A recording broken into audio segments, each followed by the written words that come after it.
नमस्कार दोस्तों, स्वागत है आप लोग का कैरियर स्टडी के ऑनलाइन प्लेटफॉर्म पे। दोस्तों आज हम लोग डिस्कस करेंगे यूपी आरओ यारो हिंदी सिलेबस पे, और हिंदी के सिलेबस में क्या क्या चीज़ें हैं उसको यहाँ पे हम लोग देखेंगे। क्योंकि जो अब 200 नंबर का पेपर होगा उसमें 60 नंबर की हिंदी आएगी, यानी 60 नंबर की हिंदी 200 में से, यानी 30% इसका वेटेज है। तो आप लोग हिंदी पढ़ना, आरओ यारो के लिए हिंदी पढ़ना बहुत आवश्यक हो जाता है। तो आज यहाँ पे हम हिंदी के एक एक सिलेबस को यहाँ पे डिस्कस करेंगे, कैसा किस प्रकार का प्रश्न आता है और आगे किस प्रकार के प्रश्न आते हैं, और इसमें सारे प्री और मेंस दोनों के सिलेबस को हम यहाँ पे डिस्कस करेंगे। और आप लोग को लास्ट में बताएंगे भी कि कौन सी बुक आपको पढ़नी चाहिए, कौन सी बुक रिलेवेंट है। जैसे यहाँ पे आप लोग हिंदी के लिए 4 बुक देख सकते हैं आरओ यारो के लिए। एक है आदित्य पब्लिकेशन की, और दूसरी है एक घटना चक्र की पूर्वालोकन आती है, जिसमें आप लोग इसकी प्रैक्टिस कर सकते हैं। और एक हरदेव बहारी की आप लोग ये बुक देख रहे होंगे, और एक नालंदा की पृथ्वी पांडे की आती है यहाँ पे। तो इसको ये 4 बुकें हैं। तो लास्ट में आप लोग को हम बताएंगे कि कौन सी बुक इस समय प्री के लिए रेलिवेंट होगी आप लोग को पढ़ने के लिए। तो चलिए यहाँ पे हम लोग सिलेबस पे डिस्कस करते हैं। तो यहाँ पे जो प्री का सिलेबस आप लोग देख रहे होंगे, यूपी आरओ आरओ हिंदी पाठ्यक्रम सिलेबस है। ये सामान्य हिंदी प्रारंभिक परीक्षा का पाठ्यक्रम है, और इसमें 6 टॉपिक आते हैं। समय कितना है? 1 घंटा। जो पहले पेपर होता है 1 घंटा, अब इसमें भी 1 घंटा ऐड कर दिया जाएगा, जो कि अब 200 नंबर का पेपर होगा। जीएस का जो पेपर होता था 140 नंबर का, और 60 नंबर का पेपर अलग से होता था। अब ये पेपर दोनों एक साथ होंगे, और समय 3 घंटे का होगा। इसमें से 1 घंटा जो हिंदी का है इसमें ऐड कर दिया गया है। तो अब हिंदी केवल इस पेपर को एक साथ किया गया है, बाकी सिलेबस सेम है। तो इसमें आप लोग देख सकते हैं 6 टॉपिक है, जिसमें से 10-10 प्रश्न आते हैं, 60 प्रश्न होते हैं, और एक एक नंबर के सारे प्रश्न होते हैं, 60 पूर्णांक है। इसमें विलोम शब्द 10 शब्द रहता है, 10 शब्द रहते हैं एक एक नंबर के। वाक्य वर्तनी शुद्धि होती है, अनेक शब्दों के एक शब्द होते हैं, तत्सम है, तद्भव शब्द होता है, विशेष और विशेषण होता है, और परिवाची शब्द होता है। इसमें से आप लोग को विलोम शब्द तो याद ही करना है। विलोम शब्द को कोई ट्रिक नहीं होती, एक होता है अ और अन लगा के ऐसे किया जाता है विलोम शब्द। तो वो ट्रिक आप लोग को आगे की क्लासेस में हम बताएंगे। तो विलोम शब्द तो याद ही करना होता है। हाँ, यहाँ पे जो वाक्य है वर्तनी शुद्धि आप लोग देख रहे हैं, इसके लिए आप लोगों को वर्णमाला आनी चाहिए। वर्तनी शुद्धि के लिए वर्णमाला आनी चाहिए, संधि विच्छेद आनी चाहिए। तो इसको हम लोग आगे अभी पढ़ेंगे क्लासेस में। तो आप लोग को बताएंगे कि बिना वर्णमाला को जाने, आप लोग को बिना संधि जाने, बिना संधि के आप लोग वर्तनी शुद्धि कोई कर ही नहीं सकता है। तो यहाँ पे हम लोग को पहले यहाँ पे जब क्लासेस करेंगे, तो यहाँ पे वर्तनी शुद्धि के लिए पहले हम लोग वर्णमाला पढ़ेंगे, संधि पढ़ेंगे, और संधि में कुछ नियम्स हैं उसको यहाँ पे देखेंगे, जिससे कि वर्तनी शुद्धि में सहायता मिलती है, और वाक्य शुद्धि में भी। तो ये इसकी क्लासेस करेंगे। अनेक शब्दों के एक शब्द, इसको भी याद ही करना होता है। और तत्सम तद्भव, जब हम लोग संधि विच्छेद करेंगे तो उसमें जितने भी संधि वाले वर्ड्स होते हैं वो तत्सम होते हैं। तो लगभग क्लासेस करते करते हम लोग 200 से 250 300 संधि देख चुके होंगे। तो वो जितनी भी संधियां होती हैं वो तत्सम होते हैं। तो ये आप लोग को एक ट्रिक बता देते हैं, जितनी भी जिस वर्ड का संधि विच्छेद होगा वो समझ जाइए कि क्या है, वो तत्सम शब्द है। तो यहाँ पे तत्सम तद्भव भी पढ़ेंगे हम लोग, विशेष से विशेषण भी पढ़ेंगे। इसमें से जो 3 टॉपिक है लर्निंग के हैं, जो याद ही करने हैं, कौन कौन से? विलोम शब्द, परिवाची शब्द, अनेक शब्दों के लिए एक शब्द। बाकी 3 टॉपिक पढ़ने वाले थ्योरी हैं, उसको यहाँ पे क्लासेस कराई जाएंगी। और जिसमें आप लोग को वर्तनी शुद्धि से अगर आप लोग आरओ यारो का पेपर दे रहे हैं, यूपी में कोई भी पेपर दे रहे हैं, तो आप लोग को हिंदी आनी चाहिए, और वर्तनी शुद्धि तो खास तौर पे आनी चाहिए। तो उसके लिए आप लोग को एक बार वर्णमाला और संधि विच्छेद जो है उसको आप लोग को अच्छे से पढ़ना होगा, ताकि आप लोग की जो गलतियां करते हैं वो सुधारी जा सके। तो चलिए, यहाँ पे हमने प्री के डिस्कस किया सिलेबस को, यहाँ पे डिस्कस किया है। यहाँ पे देख सकते हैं 6 टॉपिक आता है, 10-10 नंबर के सारे टॉपिक है, और 60 नंबर का होता है। आप लोग को पेपर दिखा दें, तो ये हिंदी का पेपर है, और ये 2021 का पेपर है, ये आप लोग देख सकते हैं यहाँ पे। और ये सामान्य हिंदी है, और इसमें ये सारे अनुदेश, महत्वपूर्ण अनुदेश दिए हुए हैं। और ये आप लोग देख सकते हैं जनरल, सामान्य जनरल हिंदी, इसमें से 1 से 12 तक यहाँ प्रश्न है। उसके 4-4 ऑप्शन दिए गए हैं, आपको टिक करना है उसमें से पढ़ के। अब यहाँ से 13 से 25, 25 से 38 और आगे भी ऐसे ही 60 तक यहाँ देख रहे हैं आप लोग को 60 प्रश्न देखने को मिल रहे हैं। तो यहाँ पे आरओ में जो हिंदी का पोर्शन है इसमें 60 प्रश्न आते हैं और 60 प्रश्न में सारे 10-10 प्रश्न सारे टॉपिक से होते हैं। तो आप लोग देख सकते हैं कितना ये इंपॉर्टेंट है, क्योंकि 200 नंबर में से 60 नंबर केवल हिंदी के, यानी 30%, पूरे का 30% कितना वेटेज है हिंदी का, तो हिंदी पढ़ना बहुत आवश्यक हो जाता है। तो ये 60 प्रश्न आप लोग यहाँ पे देख सकते हैं, स्क्रीनशॉट ले सकते हैं, पॉज करके देख सकते हैं। सारे प्रश्न 2021 के हैं।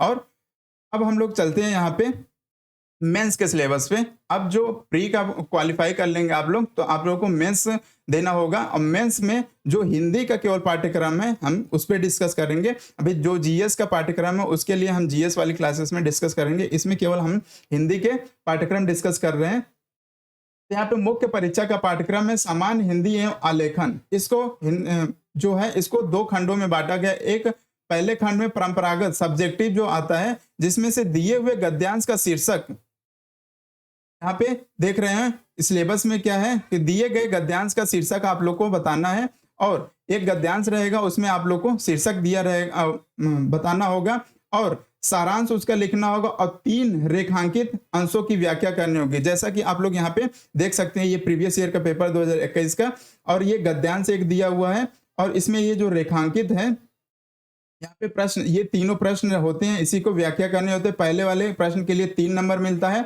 दूसरे वाले प्रश्न के लिए 6 नंबर, और तीसरे वाले प्रश्न के लिए 12 नंबर मिलता है। इसमें देख सकते हैं प्रस्तुत गद्य अवतरण का उपयुक्त शीर्षक लिखिए। मानी ये जो गद्य दिया हुआ है इसका आपको उपयुक्त शीर्षक लिखना है, और यहाँ पे प्रस्तुत गद्य अवतरण का सारांश लिखिए। अब इसका पूरे गद्य का पूरे सारांश लिखना है आप लोगों को 30, 35, 40 वर्ड में। अब यहाँ पे प्रस्तुत गद्य अवतरण के रेखांकित अंशों की संक्षेप में व्याख्या कीजिए। अब ये जो रेखांकित अंश है इसको संक्षेप में 4 वर्ड, 5 वर्ड, 6 वर्ड में लोगों को इसकी व्याख्या करनी है। तो ये टोटल 21 नंबर का होता है गद्यांश, और यहाँ पे आप लोग देख सकते हैं टोटल 21 नंबर का होता है। नीचे अब दूसरा क्या है, किसी दिए हुए सरकारी पत्र का सारणी रूप टेबुलर फॉर्म में सार लिखना होता है। तो आप लोग को एक इस प्रकार से पत्र मिलेगा। ये देखिए दूसरा प्रश्न है, ये एक प्रकार से आयोग पत्र आप लोग को पेपर में देगा। अब इस पत्र का क्या करना होगा, आप लोग को एक टेबुलर फॉर्म में, छोटे से एक टेबुलर फॉर्म में आपको इसको कन्वर्ट करना होगा।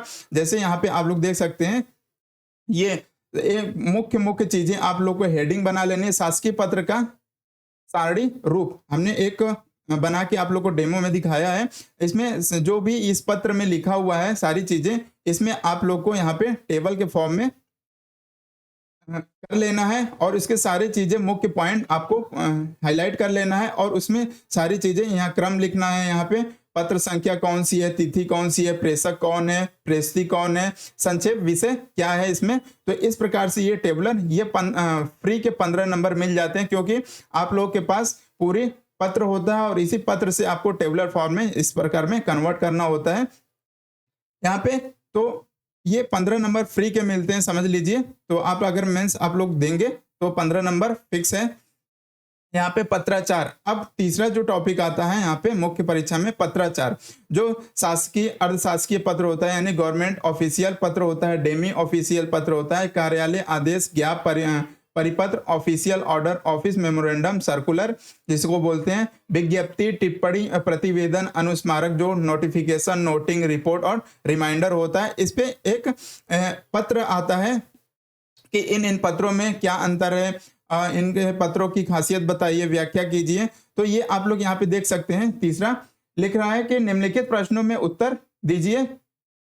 अर्थशास्त्रीय पत्र का अर्थ स्पष्ट करते हुए उसका लिखित प्रारूप प्रस्तुत कीजिए।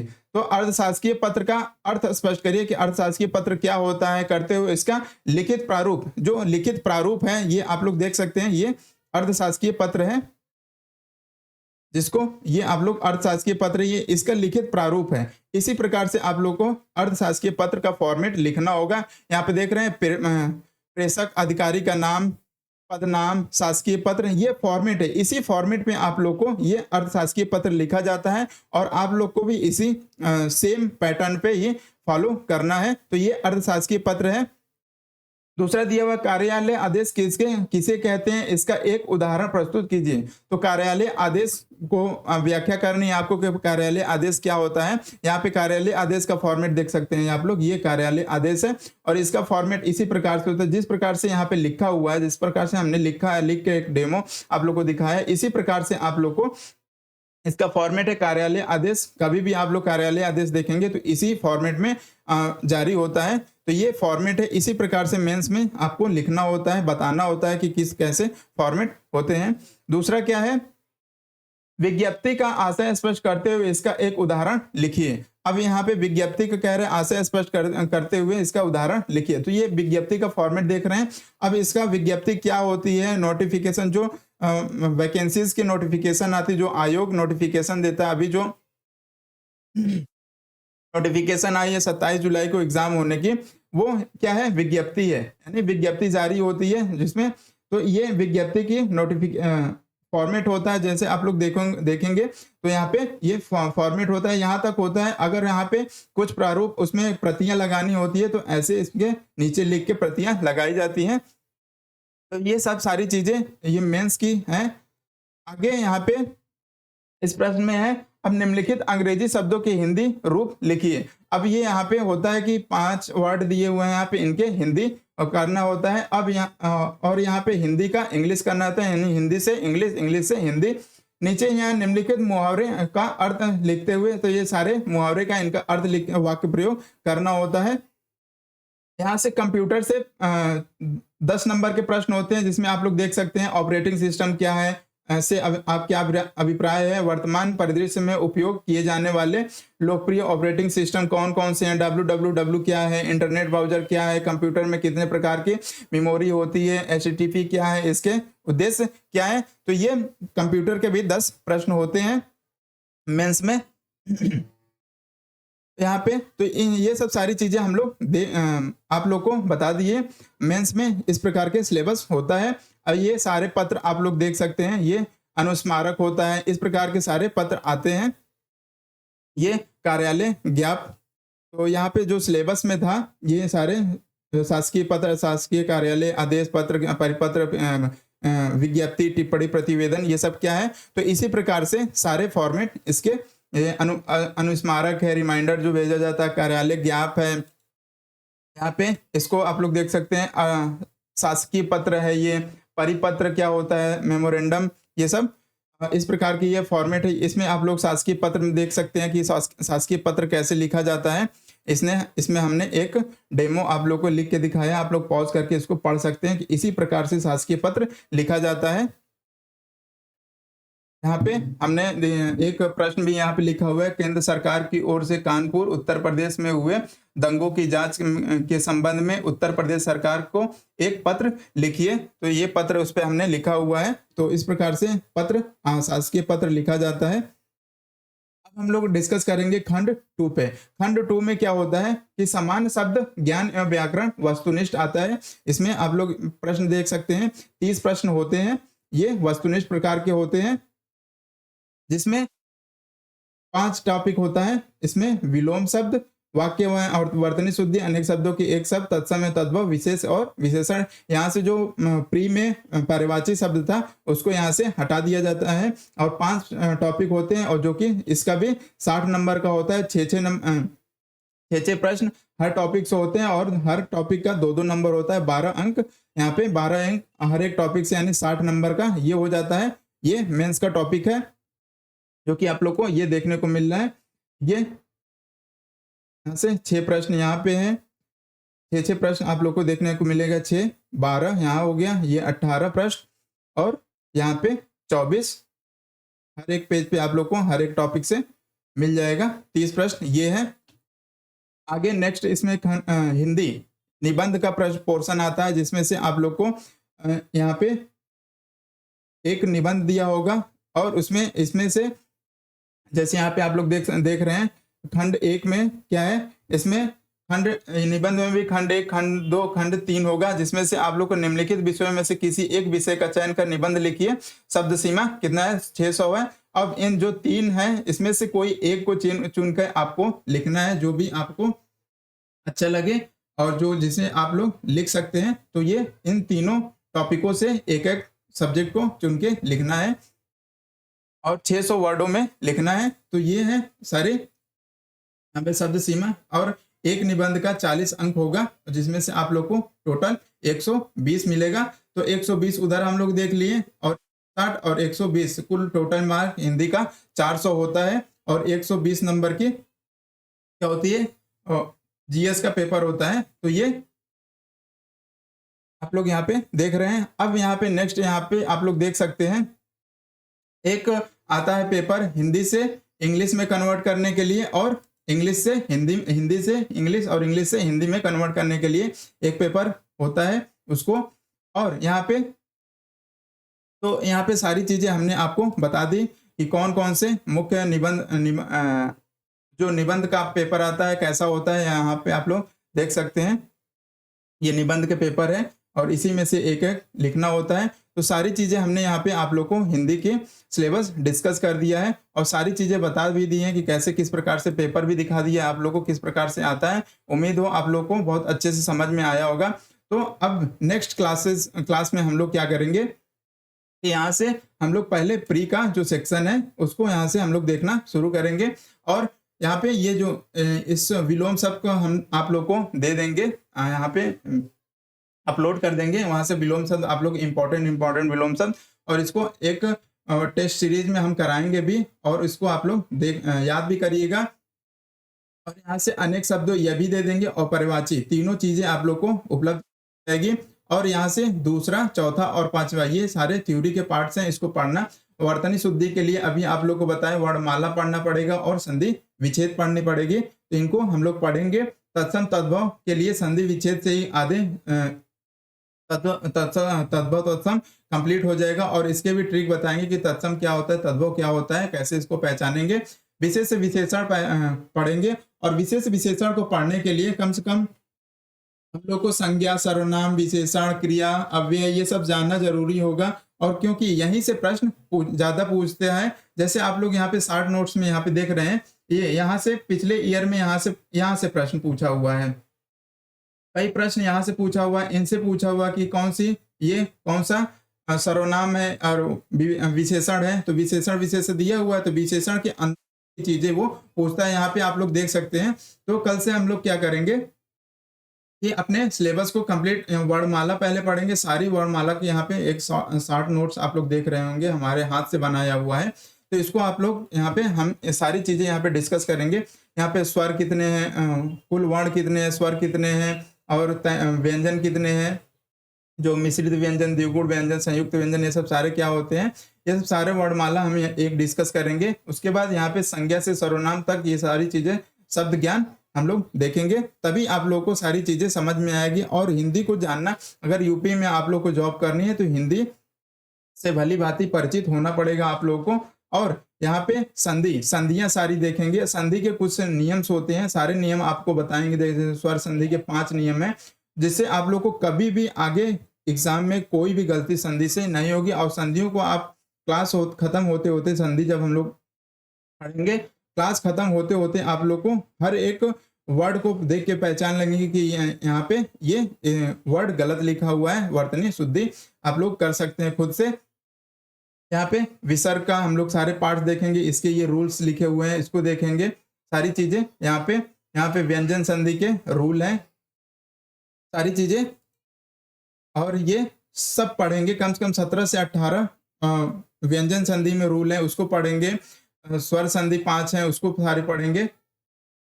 यहाँ पे वाक्य शुद्धि देख रहे हैं आप लोग। यहाँ पे वाक्य शुद्धि कर्म आधारित अशुद्धि होती है, प्रयोग आधारित अशुद्धि होती है, अन्वय आधारित अशुद्धि होती है। ये सब सारी चीजें हम वहाँ पे क्लासेस में डिस्कस करेंगे, यहाँ ज्यादा डिस्कस नहीं कर पाएंगे, तो आप लोग क्लास ज्वाइन करिएगा।